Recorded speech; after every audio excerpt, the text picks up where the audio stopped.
नमस्कार. आजच्या सत्यकथेत आपलं स्वागत आहे.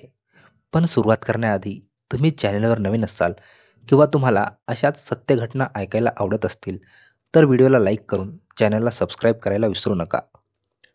व्यसन, मग ते दारू, गांजा, चरस किंवा अन्य कशाचेही असो, या निमित्ताने एकत्र आलेली मंडळी एकमेकांचे खास दोस्त बनतात. दोस्तीच्या नात्यात एकमेकांना आवडी निवडी व सवयी हौसेने जपतात. अशाच मैत्रीला वयाचं कोणतंही भान नसतं. केवळ आपली गरज भागवण्यासाठी एकत्र आलेली ही मंडळी गरज पूर्ण करण्यासाठी एकमेकांना खूप जवळचे आणि विश्वासाचे मानतात. यातूनच अतिविश्वास नडतो. नको त्या गोष्टी घडतात. हे आजवर आपण अनुभवले आहे. काळाच्या ओघात होत्याचे नवथे होऊन जाते. नशेच्या अंमलाखाली वावरणाऱ्या मंडळींना कौटुंबिक नात्याचा विसर पडतो आणि नको त्या गोष्टी वय नाते डोळ्याआड करून घडतात. अशीच दुर्दैवी घटना ढोके पोलीस ठाण्याच्या हद्दीमध्ये घडली. ऊस तोडणीच्या निमित्ताने झालेली ओळख दोघांच्याही दारूच्या व्यसनाने अधिक घट्ट झाली. तो 50 वर्षाचा तर त्याचा जोडीदार 26 वर्षाचा. दोघात वयाचा निम्मा फरक असला तरी ते मित्र बनले. या मैत्रीत 50 वर्षीय मित्राची 12 वर्षीय मुलगी मात्र मित्राच्या वासनेची शिकार ठरली. 28 ऑक्टोबर 2024. पोलीस ठाण्याचे प्रभारी अधिकारी सहाय्यक पोलीस निरीक्षक विलास हजारे हे पोलीस ठाण्यात दैनंदिन कामकाजात व्यस्त होते. धाराशिव जिल्हा रुग्णालयातून ढोके पोलीस ठाण्याच्या हद्दीतील एका पुरुष मयत व्यक्तीची माहिती ठाणे अंमलदारांनी वरिष्ठांपुढे मांडली. कावळेवाडीचा विष्णू विठ्ठल शिंदे धाराशिवच्या जिल्हा सामान्य रुग्णालयात उपचारादरम्यान मरण पावला. अतिदारू पिल्याने त्याचा मृत्यू झाल्याची प्राथमिक माहिती मिळाली. मात्र वैद्यकीय अहवाल व मयताच्या पत्नीने पोलिसांना दिलेली माहिती चक्रावून टाकणारी होती. तांत्रिक विश्लेषण आणि पोलीस ठाण्यातील प्रत्येक लहानसहान गोष्टीचा अभ्यास असलेल्या सहाय्यक पोलीस निरीक्षक हजारे यांनी नेमकं हे काय प्रकरण आहे याकडे लक्ष केंद्रित केले.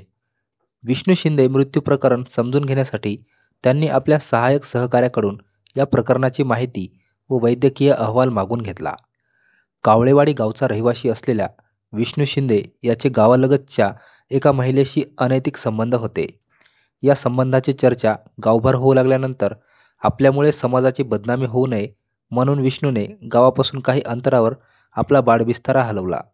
आपल्या जोडीदाराच्या मदतीने मिळेल ते काम करून तो उपजीविका करू लागला. ऊसतोड कामाचा अनुभव असल्याने तो हंगामात मजूर म्हणून कामाला जात होता. या दरम्यान त्याची आदिवासी पारधी समाजातील बबलू शिंदे यांच्याशी ओळख झाली. दोघेही ऊसतोड कामगार म्हणून काम करत होते. मजुरीचे काम संपल्यानंतर निवांत क्षण घालवण्यासाठी दोघे एकत्र यायचे. थकवा घालवण्यासाठी दारूचे घोट एकत्रित घ्यायचे. या व्यसनाच्या पूर्ततेसाठी दोघांमध्ये सल्लोखाचे संबंध प्रस्थापित झाले होते. विष्णू शिंदे आणि त्याची बायको ऊस तोडीच्या निमित्ताने वर्षातील बराचसा काळ कावळेवाडी सोडून इतरत्र वास्तव्याला असायचे. त्यांच्याबरोबर बबलू शिंदे हाही असायचा. तसंच विष्णूची 12 वर्षे वयाची मुलगी त्यांच्यासोबत राहायची. सगळे कामाला गेल्यानंतर ती एकटीच शेती विहारातील काम झोपडीत राहायची. घरातली छोटी मोठे काम करायची. ऊस तोडीचे काम संपून घरी आई यायची आणि तिला स्वयंपाकासाठी मदत करायची. हे तिचं रोजचं ठरलेलं काम. तर तिचा बाप विष्णू दिवसभराच्या कामाचा शिनवटा घालवण्यासाठी बबल्याला घेऊन दारूचे घोट वस्तीवरच घ्यायचा. बबल्या एकटाच. त्याचं लग्न झालं होतं. मात्र बायको त्याला सोडून गेली होती. तिची आठवण त्याला बेचैन करत होती. आपला बाप आणि त्याचा सहकारी त्यांचे दारू व्यसन ती 12 वर्षीय कांता उघड्या डोळ्यांनी पाहत होती.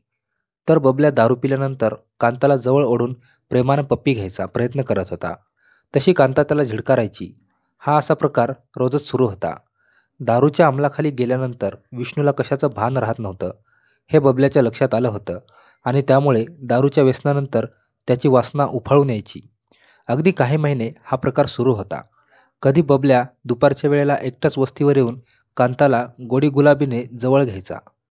तिला काय हवं काय नको याची विचारणा करून आपल्या जाळ्यात ओढण्याचा प्रयत्न करत होता. भविष्याची चिंता नसलेल्या निरागस कांताला तो आपलासा वाटू लागला. त्याच्या मनातील डाव मात्र तिच्या लक्षात येत नव्हता. हळूहळू बबल्या आणि तिच्यात सलगी वाढत होती. संधी साधून बबल्या तिला जवळ शिवारात घेऊन जात आपली वासना शांत करत होता. हे सर्व कांताला अगदी नवखं होतं. आपण काय करतो याचं तिला भान नव्हतं. तर बबल्या मात्र डोळे बंद करून दूध पिणाऱ्या मांजरागत वासनेच्या खेळात रंगत होता. या दोघांच्या एकांतातील काही प्रकरणे कांताचा बाप विष्णू आणि त्याच्या बायकोला वस्तीवरच्या काही लोकांनी सांगितली. तेव्हापासून कांताची आई बबल्याला आमच्या वस्तीला येऊ नकोस अशा शब्दात सांगू लागली. विष्णूला मात्र या गोष्टीचं काहीच राहिलेलं नव्हतं.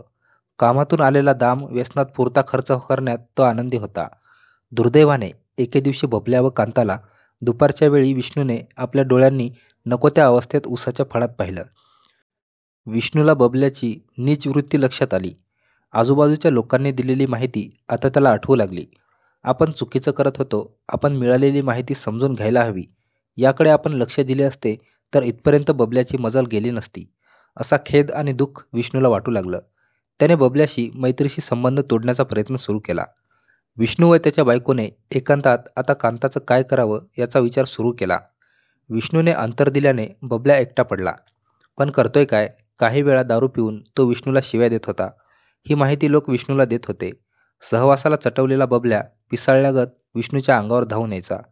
आता आपण कांताचं लगीन लावून देऊ म्हणजे या त्रासातून मुक्त होऊ असं विष्णूला वाटत होतं.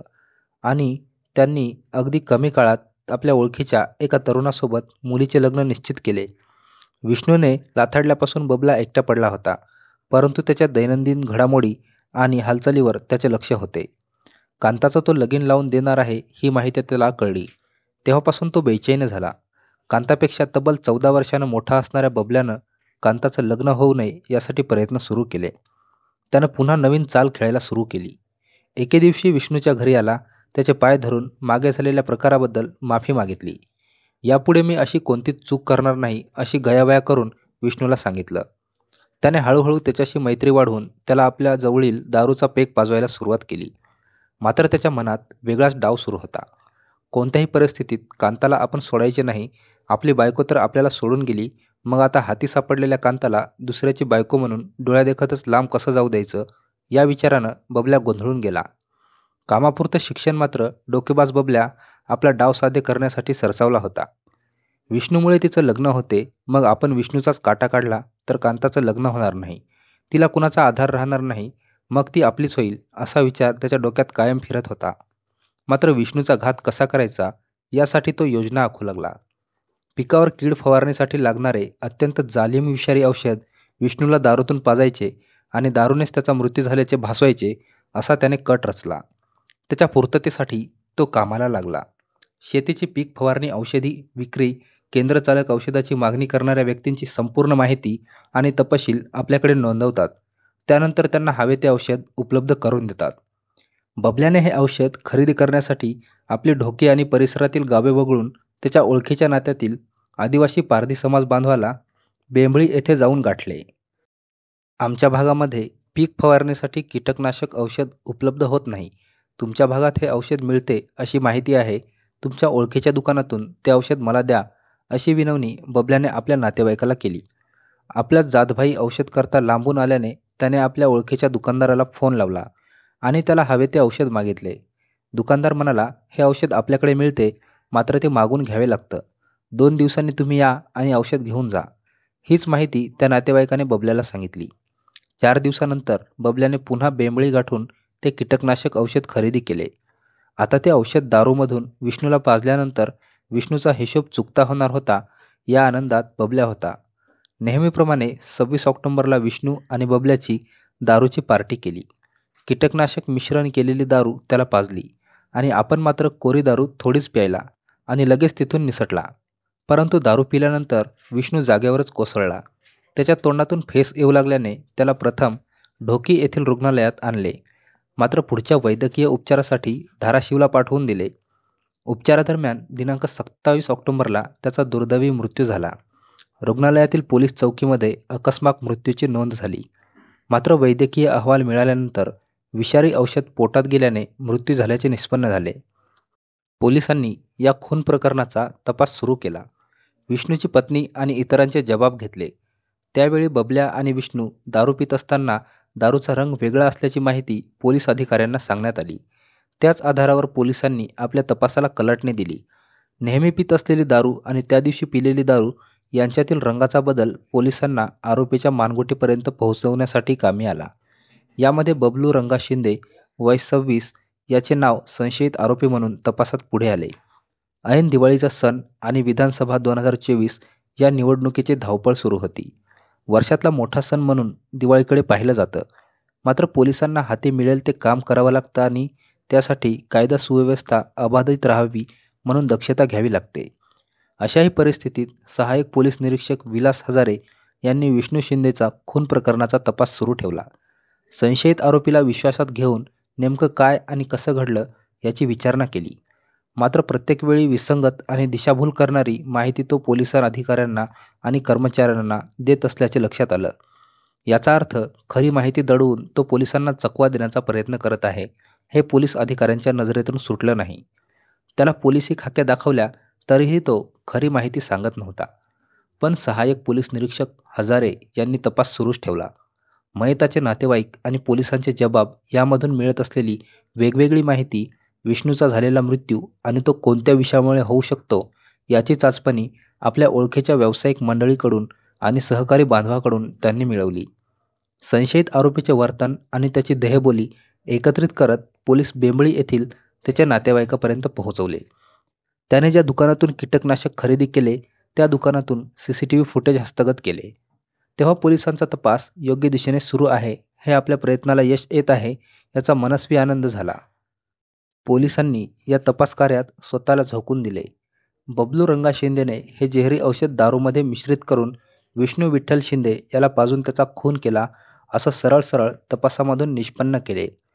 निवडणुकीचा बंदोबस्त सांभाळून सहाय्यक पोलीस निरीक्षक विलास हजारे आणि त्यांच्या सहकाऱ्यांनी अत्यंत बारकावे दक्षतेने कोणताही पुरावा नसताना खुनी घटनेचा तपास केल्याबद्दल विलास हजारे आणि सहकाऱ्यांचे अभिनंदन केले.